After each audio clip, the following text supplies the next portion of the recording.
Broadcasting live from my office. Good morning. I want to talk about the condom challenge. I am not going to do the condom challenge. If you clicked on this link thinking I would, you are mistaken. And you may feel free to navigate away. But remember to like and subscribe. And if you're not navigating away, remember to like and subscribe, because why should we both be disappointed? No, I did want to talk about the condom challenge. So for those of you who don't know, the condom challenge is this thing that YouTubers have started doing. Adjust my seat slightly. The YouTubers are doing where they take a condom and they snort it up their nose and pull it out their mouth.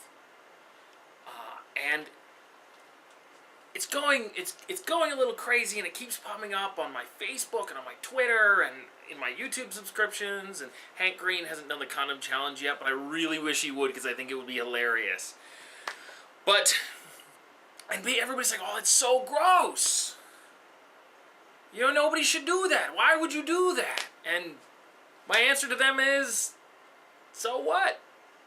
Yeah, it's gross.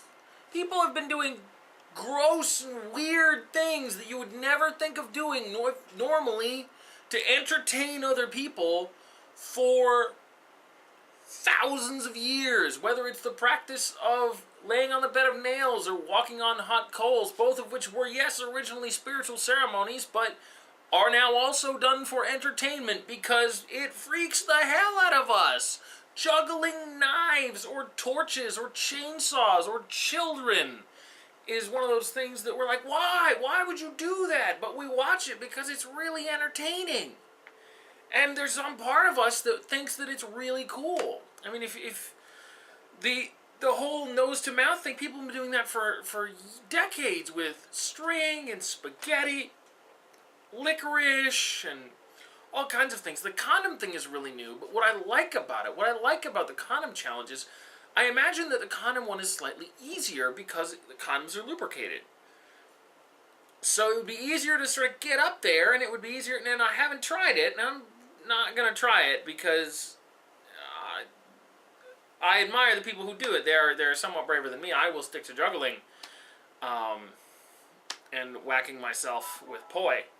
But it's easier, which means condoms, in a way, have democratized this. The condom challenge has democratized this ability to gross people out for entertainment, which is awesome. Again, I mean, you might just think it's gross, but that's fine. But if you look at traditions like contortionism or suspension or even juggling and magic, are all about doing things that you would never ever think to do to entertain other people.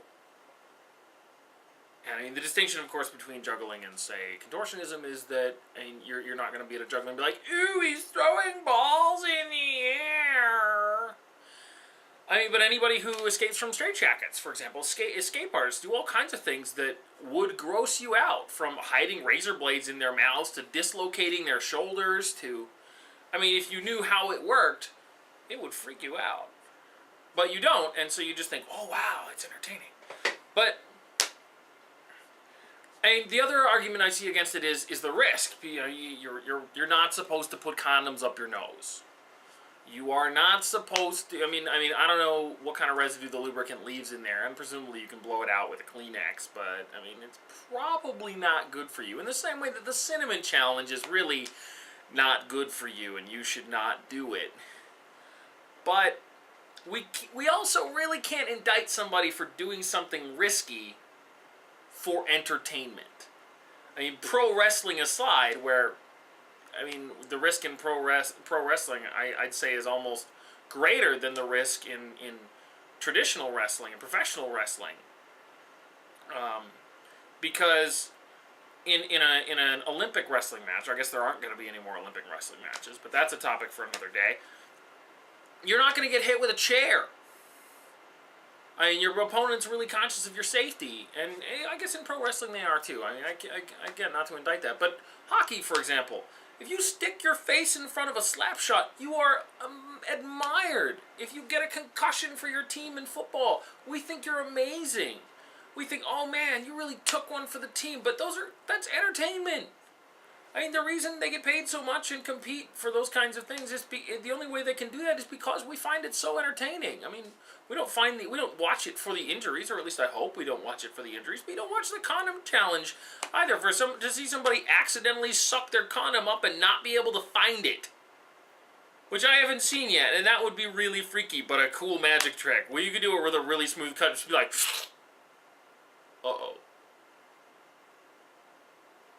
Oh, man. Oh, Mom! But I hope that doesn't happen.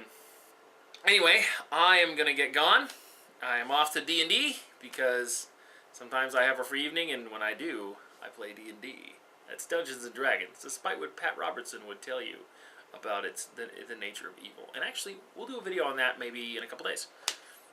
Also going to do a video of buying an album. I got lots of stuff I want to do for the rest of VEDA. My birthday's coming up. It's going to be super fun for other people. Well, possibly for me, but in which case not fun for them. It's sort of fun on my birthday is really a zero-sum game.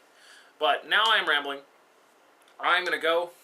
I'm going to link a couple Condom Challenge videos down below. Go and watch them. I mean, check out what these people are doing, and then go look at their other stuff to see what they're up to. I mean, one of the great things about participating in these kinds of challenges is that it gives you a chance to look at the other things that they do that are entertaining and see their full range, rather than just looking at one instance of one action that they do and go, yeah. And remember, life is a lot like the 4th grade. Grossing people out, still funny. All right, bye.